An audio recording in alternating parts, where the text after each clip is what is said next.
আরেকটি হচ্ছে নীতি এবং মতাদর্শ বা কি বলবো, এটাকে কনভেনশন বা আমরা বলতে পারি নৈতিকতার ব্যাপার। আইনগতভাবে যদি বাধা না থাকে সেটা তো এরকম হতেই পারে।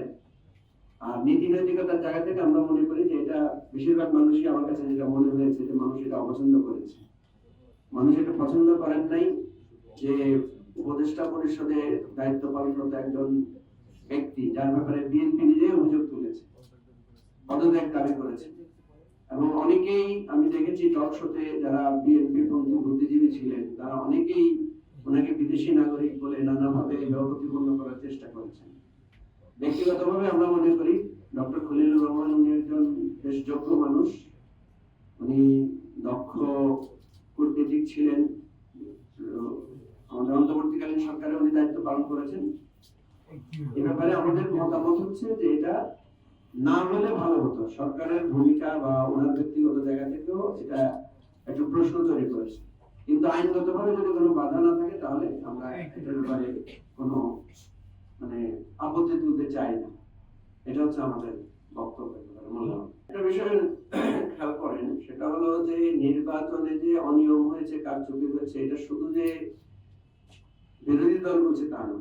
বেশিরভাগ ক্ষেত্রে দেখবেন আপনার পরাজিত যারা হয়েছেন তারা বলেছেন, সরকারি দলেও যারা পরাজিত হয়েছেন তারা বলেছেন, কি বলেন নাই, তারাও নানা অভিযোগ তুলেছেন। টিআইবির একটা রিপোর্ট প্রাতিষ্ঠানিকভাবে তারা রিসার্চ করেছেন। আমরা যারা নির্বাচনে অংশগ্রহণ করেছি তারা আমরা দেখেছি যেখানে কালো টাকার ছড়াছড়ি হয়েছে, এখানে কিভাবে ম্যানিপুলেশন হয়েছে।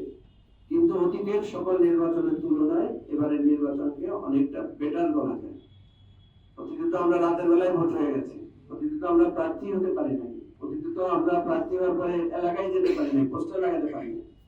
সুতরাং আমাদের দেশের নির্বাচন ব্যবস্থা সম্পূর্ণভাবে যদি এটাকে উন্নতি করা না যায় তাহলে এই অসুবিধাগুলো থেকে যাচ্ছে। আপনি দেখবেন এখানে বহু জায়গায় এবারে নির্বাচন যেটা হচ্ছে খুব ক্লোজ কন্টেস্ট হয়েছে, 2000, 5000, 700, 800 ভোটে পর্যন্ত প্রার্থীরা হেরেছে। তাহলে একটা অনিয়মে যদি 700 ভোট, 8000 ভোট, 2000 ভোটের ম্যানিপুলেশন হয়, তাহলে তো একটা সিরিয়াস লেভেলের জনরায় এবং অধিকার ক্ষুণ্ণ হয়।